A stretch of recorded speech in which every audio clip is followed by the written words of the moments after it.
अस्सलामुअलैकुम। तो वेलकम है आप लोगों का इमराद चैनल में। बात आज हम करने जा रहे हैं Indian media agency times now के एक आर्टिकल के हवाले से। इस आर्टिकल में ये दावा किया गया है कि जब से इंडिया ने यह मुआहदा किया है अमेरिका के साथ कि वो अमेरिका से MQ-9B, स्काई गार्डियन और सी गार्डियन ड्रोन्स लेंगे, तब से पाकिस्तान ने एक नई क्वेस्ट या एक नई तलाश शुरू कर दी है मेल UCAVs की। क्या ये बात वाकई सच है? क्योंकि अगर हम देखें तो पाकिस्तान तो 2015 से UCAV टेक्नोलॉजी को यूज़ कर रहा है।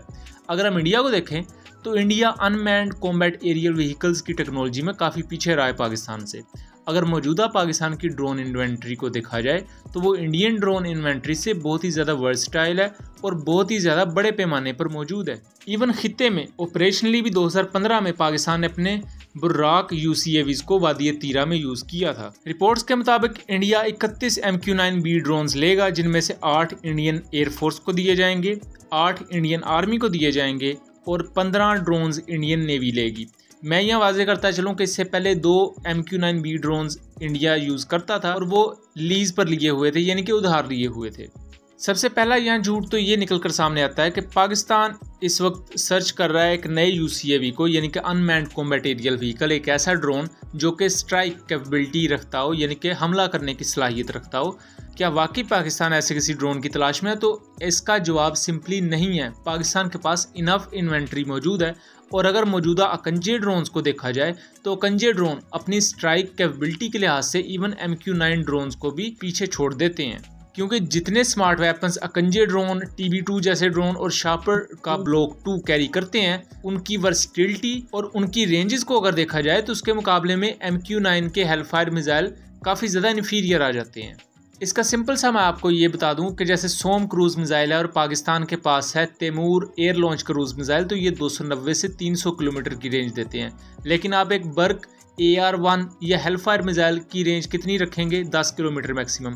तो एक तरफ 10 किलोमीटर की रेंज वाला मिसाइल है जो कि एंटी टैंक मिसाइल के तौर पर यूज़ होता है, जबकि दूसरी तरफ एक प्रॉपर स्ट्राइक मिसाइल है जो कि स्टेल्थ क्रूज मिसाइल है और 290 से 300 किलोमीटर की रेंज रखता है। तो उसमें से आप ओबियसली समझ सकते होंगे कि कौन सा ज़्यादा बेहतर है और ज़्यादा फायर पावर प्रोवाइड करेगा। उसके बाद एक और चीज़ यहाँ लिखी हुई है कि पाकिस्तान के पास इस वक्त 3 CH-4 ड्रोन्स मौजूद हैं। मैं यहाँ वाज़े करता चलूँ, CH-4 ड्रोन्स चाइना ने बनाए थे अमेरिकी MQ-9A के मुकाबले में। जो इंडिया को मिले हैं ये MQ-9B हैं और ये MQ-9A वर्जन से बड़े भी हैं, ये ज़्यादा वेपन कैरी कर सकते हैं। मैं सिंपल से आपको मिसाल दूं तो MQ-9A रिपर ड्रोन की जो पेलोड कैपेसिटी थी वो तकरीबन 400 किलोमीटर के आसपास थी, लेकिन जो MQ-9B ड्रोन है ये साइज़ में बहुत ज़्यादा ह्यूज है और तकरीबन इनकी जो पेलोड कैपेसिटी है वो 2000 किलोग्राम के आसपास है। तो इससे आपको अंदाज़ा हो जाएगा। CH-4 ड्रोन बुनियादी तौर पर MQ-9A वर्जन को देखते हुए बनाए गए थे और उनका अपने लिहाज से एक रोल है। यहाँ ये मालूमात बिल्कुल सरीहन तौर पर गलत दी गई है कि पाकिस्तान के पास 3 CH-4 ड्रोन्स मौजूद हैं। पाकिस्तान के पास 12 से लेकर 24 के दरमियान CH-4B ड्रोन्स मौजूद हैं जो कि बर्क या AR-1 laser guided air to ground missile fire करने के काबिल है। इसके अलावा लॉन्ग रेंज रिकॉनिसेंस, सर्विलेंस और इंटेलिजेंस गैदरिंग का काम भी करते हैं। रिपोर्टेडली पाकिस्तान ने इन्हें बलोचिस्तान के एरियाज में डिप्लॉय किया हुआ है। फिर एक और झूठ इस आर्टिकल में ये लिखा गया है कि पाकिस्तान ने 8 AR-1 air to ground laser guided missiles order किए $1.7 मिलियन में। अब यहाँ अक्लमंदों के लिए ये चीज़ इशारा काफ़ी है कि 8 आप छोटे से एंटी टैंक गाइडेड मिसाइल का ऑर्डर देते हो, अलहदा ऑर्डर देते हो 8 मिसाइल्स का, और वो $1.7 मिलियन में। मतलब पाकिस्तान के पास खुद बर्क मिसाइल मौजूद है और बर्क मिसाइल की रेंज AR-1 से निस्बतन ज़्यादा है और बर्क मिसाइल के जो न्यू वर्जन्स हैं वो पाकिस्तान के जितने भी UCAVs हैं यानी कि ड्रोन्स हैं उन पर इंटीग्रेटेबल हैं। ये पाकिस्तान के TB2 भी लेकर जा सकते हैं, ये पाकिस्तान के चाइनीज़ ड्रोन भी लेकर जा सकते हैं और ये पाकिस्तान के अपने तैयार करदा यानी कि शार्पर 2 का ब्लॉक 2 और बुर्राक ड्रोन, ये तमाम बर्क मिसाइल्स को कैरी करते हैं।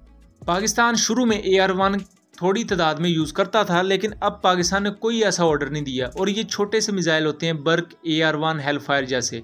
इनका जो वज़न होता है तकरीबन 50 किलोग्राम के आसपास होता है। 10 से 9 किलोमीटर की रेंज ये तीनों मिसाइल्स प्रोवाइड करते हैं और इनका काम होता है दुश्मन की छोटी छोटी हाइडआउट्स को तबाह करना, दुश्मन के टैंक्स को तबाह करना। और ये लेज़र गाइडेंस को यूज़ करते हैं और बहुत ही ज़्यादा इफेक्टिव मिसाइल होते हैं और ये मिसाइल सैकड़ों की तादाद में ख़रीदे जाते हैं। लेकिन इंडियन न्यूज़ एजेंसी के मुताबिक पाकिस्तान ने 8 मिसाइल्स का ऑर्डर दिया 1.7 मिलियन के एवज। मतलब अगर आपने आर्टिकल लिखना है उसमें आप प्रो इंडिया ही रहो, लेकिन इसका मतलब ये थोड़ी है कि आप ऐसी मजाक खेस किस्म की मालूमात दो।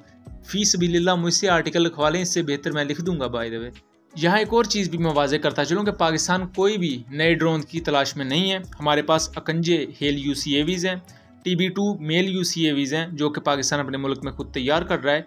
पाकिस्तान के पास तकरीबन 40 के करीब विंगलोंग 2 UCAVs हैं, ये भी medium altitude long endurance drones हैं। पाकिस्तान का प्रोजेक्ट अज़म के तहत बनाए जाने वाला मेल UCAV भी इस वक्त टेस्टिंग फेजेस में है। शाहपर 2 ड्रोन पाकिस्तान की इन्वेंट्री में मौजूद है। शाहपर 2 ड्रोन का ब्लॉक 2 जो कि मेल UCAV की कैटेगरी में आ जाता है और शाहपर 2 से बेहतर है अपनी फायर पावर के हवाले से, वो भी पाकिस्तान यूज़ कर रहा है। और उसके अलावा CH4 ड्रोन भी मौजूद हैं।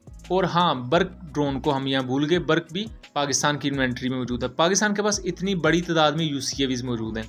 इंडिया इससे पहले सिर्फ 2 MQ-9s को यूज़ कर रहा था और वो भी उधार पर, और इससे पहले उनके पास कुछ थोड़ी सी तादाद में हेरोन ड्रोन्स थे इजराइल के। इंडिया ने शायद पहली दफ़ा कोई अच्छे ड्रोन की इन्वेंट्री में आए हैं और इसलिए बहुत ज़्यादा खुशी की वजह से इस तरह के शायद आर्टिकल्स उनकी न्यूज़ एजेंसीज लिख रही हैं। बहरहाल मैं यहाँ एक चीज़ वाजे कर दूँ कि ये ड्रोन्स अभी इंडिया को नहीं मिले, इनका मुआहदा हुआ है। $3 बिलियन में 31 ड्रोन इंडिया को मिलेंगे, जिनमें से 15 इंडियन नेवी को और 8 एयरफोर्स और आर्मी को मिलेंगे। MQ-9B बहुत ही ज़बरदस्त ड्रोन है, इसकी कैपेबिलिटीज़ पर शक नहीं किया जा सकता और ना ही मैं ये कह रहा हूँ कि ये ड्रोन कोई निकम्मा है। 40 घंटे की एंड्योरेंस प्रोवाइड करता है। ये मैरीटाइम मिशंस को कंडक्ट करने के काबिल होगा। इसका जो सी गार्डियन वेरिएंट है जो कि इंडियन नेवी लेगी और ये पाकिस्तान की नेवल साइड पर एक खतरा का अलामत भी होगी और इस पर हम मजीद भी आगे वीडियोस में बात करेंगे। MQ-9B आता है 360 डिग्री की मैरीटाइम रेडार के साथ और ये सोनोबॉयज डिस्पेंसर्स को यूज़ करता है। इसके थ्रू ये दुश्मन की सबमरीन्स पर नज़र रख सकता है। ये अपनी हाइट में और अपने विंग स्पैन में MQ-9A से बहुत बड़ा है। 9 हार्ड पॉइंट्स के साथ आता है, इनके बहुत बड़े पैमाने पर फायर पावर भी लेकर जा सकता है। लेकिन इसका जो मेन रोल है इंडिया में वो रिकॉनिसेंस के लिए, लॉन्ग रेंज रिकॉनिसेंस और सर्वेलेंस के लिए, क्योंकि इंडिया का एरिया और इंडिया का जो समुद्री हदूद है वो पाकिस्तान की निस्बत बहुत ज़्यादा है। पाकिस्तान बेसिकली ड्रोन्स को रखता है दुश्मन की बहुत बड़ी आर्मर्ड फोर्स को ख़त्म करने के लिए और अपनी फायर पावर को ज़्यादा बेहतर करने के लिए, क्योंकि पाकिस्तान का एरिया छोटा है, हमारे लिए नॉर्मल ड्रोन्स भी मोर देन इनफ होते हैं। सो उम्मीद करता हूँ चीज़ें क्लियर रही होंगी। मिलेंगे अगली वीडियो में, तब तक के लिए अल्लाह हाफिज़।